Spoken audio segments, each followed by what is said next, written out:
This is Capso and we're going to talk about the oregano march now, right? You know, I can't say that word here because YouTube doesn't like that word. If I say the word, well, YouTube won't let me, right? They'll take away the monetization of my video. So, it's the oregano march, bringing together thousands of people in Sao Paulo to end the war on drugs. And that's when I tell you, look at this, look, there are a lot of people from the left in this march, a lot of people. Isn't it funny that when the left manages to bring people together, it's precisely when they take up a libertarian agenda?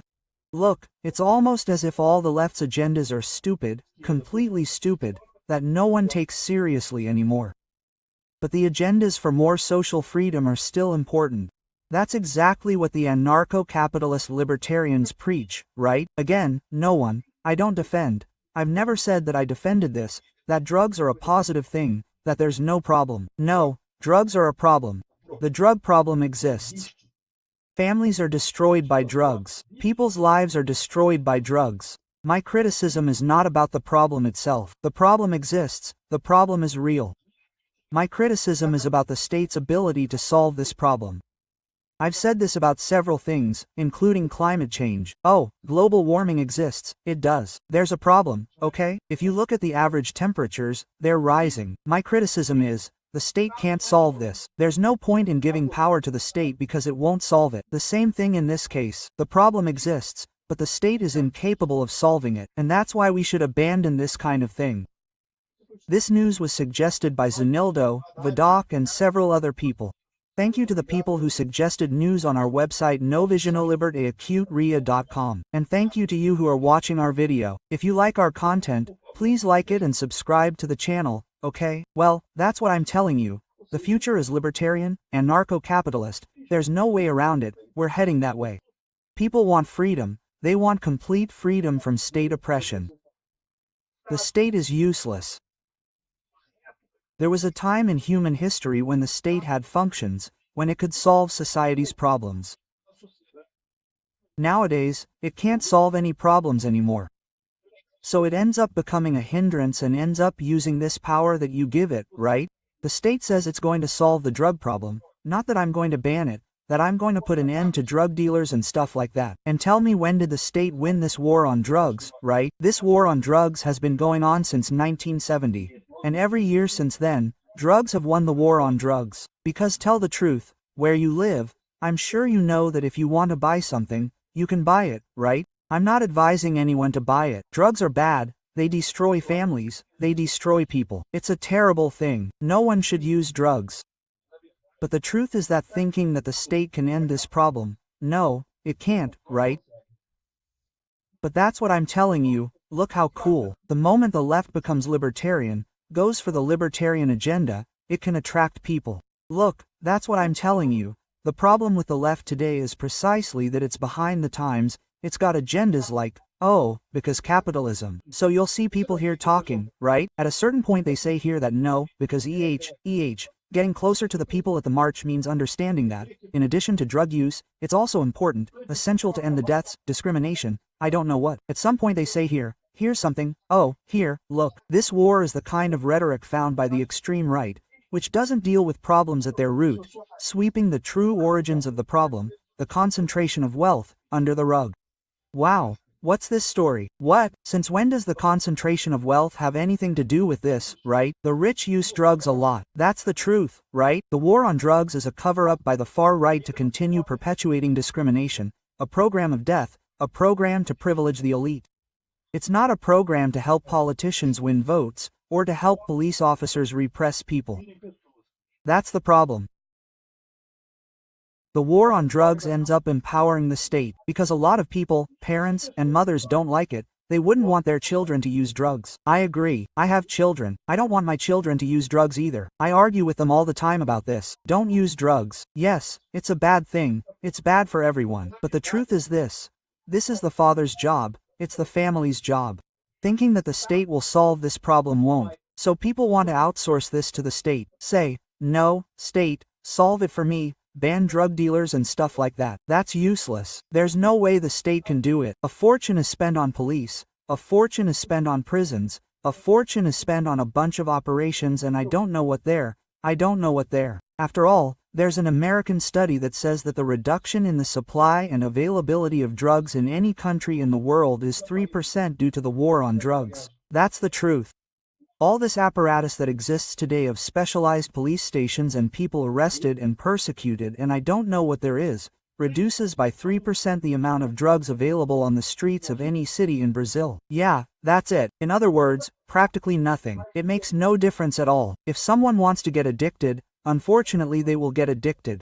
And you can even understand that it has negative effects, okay? Because there's a study by Milton Friedman about the Prohibition era in the United States, when alcohol was prohibited, right? And then what happens? Since the cost for the drug dealer to transport alcohol was based on volume, the drug dealer, the alcohol dealer at the time, preferred to transport heavier alcohol, whiskey, instead of beer. Nobody trafficked beer. Why? Because, man, beer is really big. You drink a lot of it, so it's harder to transport, right? And then, in other words, you ended up worsening people's addiction because you offered the heavier drug. Look, the war on drugs was what led crackheads to these super heavy drugs that are out there. Why? Because it's more of a gamble for the drug dealer. Trafficking oregano is complicated, because oregano is a huge volume, right? A bunch of leaves there, stuff like that, is a huge volume. It's not worth it, right? So, in the end, it's nonsense. This war on drugs thing is totally uneconomical. It didn't work. The government is absurdly inefficient. It doesn't solve this problem in the same way that it doesn't solve global warming, public safety, justice, health, education. None of these things the state is capable of solving. Maybe in the past there was some degree of capacity of the state to solve some of these problems. Nowadays there isn't any anymore, right? So I'm on the left side on this. We have to put an end to drugs. You know, I always make it clear here, my channel here is a libertarian, anarcho-capitalist channel. I'm not conservative, okay? I support Bolsonaro. I think the right should take up this war here, okay? The right is making a fool of itself, because look, the left can bring us together in this agenda of decriminalizing drugs. It can bring us together. Why? Because we're moving towards the libertarian world. There's no point. It's nonsense to keep fighting against this. It's fighting against the law of gravity. No, because we're going to ban it because it's bad. We know it's bad. Everyone knows it's bad. It's bad, but we can't ban it. Prohibition is nonsense. It doesn't solve the problem. Thinking that the state will achieve this, the father and his family, educating his children, right, and providing the structure, can prevent this kind of thing. The state can't achieve anything, my friend. The state can only steal money from people. This becomes another reason for the state to steal money from people and enrich politicians, enrich police officers, enrich the state machinery without generating any effect in the end. Those who have to get addicted continue to get addicted in the same way, as if there were prohibition, as if there were no prohibition. I even find that funny, right? Sometimes people say something like, "Oh, Peter, you don't know. You say that because you don't know how sad it is to have a home with a drug addict and stuff like that. Hey, tell me something, that person who is on drugs, that you know there, was it now that drugs are prohibited, right? Oh, look at the thing, that's the point I'm making. The state doesn't solve the problem. People continue to get addicted in the same way. The state has not solved the problem. And again, people say that 3% of people can get less drugs. If you want drugs, anyone can get them. That's the truth. Everyone knows that. So, this kind of thing is complete nonsense. And it even serves as a warning. Because I come from the information security area, and one of the things that we have, information security, is a very big risk. It's having a false sense of security, the false sense that you think you're safe, that you don't need to worry about the problem, and, in fact, you're not safe. The problem is still there. That's worse than knowing that you're insecure. So it's better not to have this false sense of security than to have the sense of security and be insecure. And that's why I tell you, yes, the case of drug prohibition is something that seems really cool. Oh, the state is protecting me. The state is going to put an end to this. I don't need to worry. I don't need to talk to my children about drugs. I don't need to talk to my children about how bad this is, because the state is going to solve this problem for me. You're having a case of a lack of security and a false sense of security. I think the right should take on this issue, okay? We should start fighting for the legalization of drugs, to end this war on drugs. You save money, you can demobilize, or, better yet, you can have the entire police force focus on things that are really violent, on big gangs and stuff like that. And besides, you take away the financing point of most of these terrorist groups out there. Yes, I know that the militia and drug traffickers also do things with the internet, with gas and stuff like that.